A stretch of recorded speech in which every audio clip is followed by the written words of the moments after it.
My HOA president was a petty tyrant. He thought he was untouchable. He was wrong. A man moves into his dream suburban neighborhood, looking for peace and quiet. Instead, he gets Todd. Todd was the president of the Homeowners Association, and he ran the place like his own personal kingdom. He'd fine people $200 for leaving their trash cans out a minute past 9 in the morning, but his own yard. It was a disaster of unpermitted structures and a fence that was illegally high. But Todd's real crime wasn't hypocrisy. It was theft. And he had no idea that the quiet new guy down the street was about to become his worst nightmare. It all started with a fence. Our storyteller's fence was slightly off color because the officially approved stain wasn't available anywhere. He explained this. He provided receipts. He asked for a little understanding. Todd just smirked, said, "Rules are rules," and slapped him with a $500 fine. And in that moment, our main character decided this wasn't going to be a simple dispute. He was going to take Todd down. Not by screaming. Not with arguments. He was going to do it methodically, legally, and in a way Todd would never, ever recover from. Todd's first mistake was thinking this guy was just another angry homeowner. He was wrong. The first step was to get on the inside. So he volunteered for the HOA board, pretending to be an eager, naive newbie who just wanted to get involved in the community. He played the part perfectly. For 2 solid years, he sat in every meeting, head down, taking notes. He watched. He learned. He saw how Todd controlled everything. He bullied the other board members into submission. He buried them in paperwork they couldn't understand. If a vote was coming up that he might lose, he'd schedule it when he knew his opponents couldn't be there. If a homeowner submitted a complaint he didn't like, the paperwork would conveniently get lost. Our storyteller saw it all. He kept quiet, documented everything, and waited. His initial plan was simple. Just outlast Todd's term as president and then start cleaning up the mess. But then he discovered Todd's second, much bigger mistake. Todd wasn't just a bully. He was a thief. Todd loved to stand up at meetings and brag about how fiscally responsible he was, how he kept the HOA's finances in perfect order.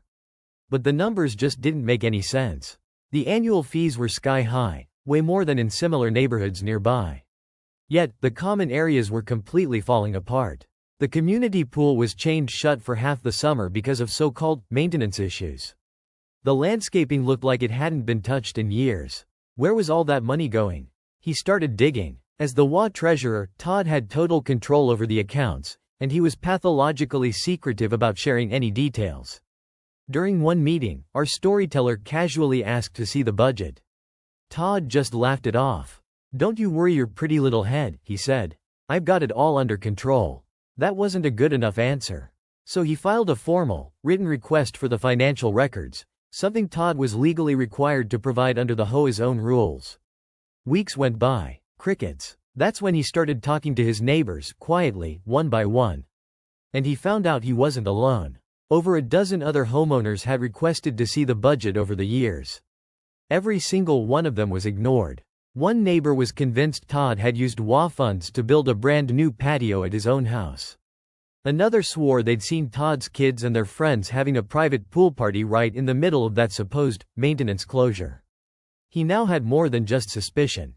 He had witnesses. He filed another formal complaint, this time to the entire board, citing the specific bylaws Todd was breaking by withholding the records. He had him cornered. Todd stalled. He made excuses. But the pressure was mounting. He couldn't hide forever. What happened next is the part one still can't believe. When Todd finally, reluctantly, handed over the financial documents, it was clear why he'd been hiding them. They were an absolute train wreck. Invoices were missing. Payments were intentionally mislabeled. Some of the expenses were just bizarre. There was a $15,000 landscaping fee paid to a company that, after a quick search, he discovered didn't even exist. There were thousands upon thousands of dollars listed under administrative costs, with zero explanation. This was the moment he had been waiting for.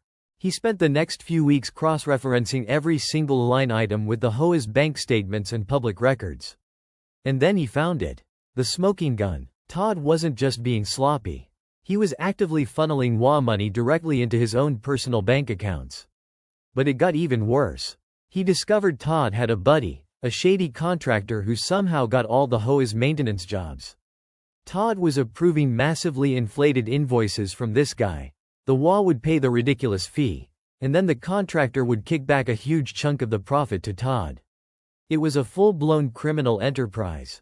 He compiled everything. He put it all into a single, devastating report. Spreadsheets showing the money trail. Photos of Todd's unpermitted construction. Notarized, signed statements from every neighbor who had witnessed Todd's abuses firsthand. He had the weapon. Now, he just needed to choose the right time to use it. He waited for the annual HOA meeting. Normally, these things were a total snooze fest. Maybe a handful of people would show up, listen to Todd drone on for an hour, and then go home. But not this time. Our storyteller made sure of it. He spent the weeks leading up to the meeting knocking on every single door in the neighborhood. He didn't show them the full report, not yet. He just gave them enough to make them angry. Enough to make them curious. He told them their money was being wasted and that he had proof. He told them to show up if they wanted answers. On the night of the meeting, the room was packed.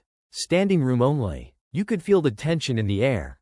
Todd walked in, looking completely bewildered by the massive turnout. He clearly had no idea what was coming. He started the meeting like he always did, with a long, boring speech about how difficult his job was, how much he'd sacrificed for the good of the community. That's when our storyteller stood up. He calmly, politely, asked if Todd could explain a few discrepancies he'd found in the budget. Todd laughed nervously. "I don't think this is the time or the place for that," he stammered. Our storyteller looked him dead in the eye and said, "Actually, Todd, it's the perfect time." And then he started handing out copies of his report. To everyone. The mood in the room changed instantly. The quiet murmuring turned into whispers, then into gasps of shock, then into outright shouting. People were on their feet, pointing at the spreadsheets, pointing at Todd. His face went pale. He tried to bang his gavel, tried to regain control, but it was over. The dam had broken. Before Todd could even process what was happening, our storyteller called for a vote. A vote to immediately remove Todd from his position as president for gross misconduct and dereliction of duty. It wasn't even close. By the end of the night, Todd was out. His little dictatorship had crumbled in less than an hour. But it didn't end there. After Todd was removed, the new board hired an independent forensic auditor to go through the books properly. They confirmed everything. Todd had embezzled over $50,000 in cash, mismanaged tens of thousands more, and committed multiple counts of fraud. They immediately turned the auditor's report over to the police, and they filed a civil lawsuit against him to get every last penny back. The dominoes fell fast. Todd's shady contractor buddy was exposed, his license was revoked, and he was banned from doing business in the county. Todd himself was ruined. He had to sell his house, the one with the illegally funded patio, just to pay for his legal fees and the restitution he owed the community. His name became a joke in the neighborhood. His professional life was destroyed.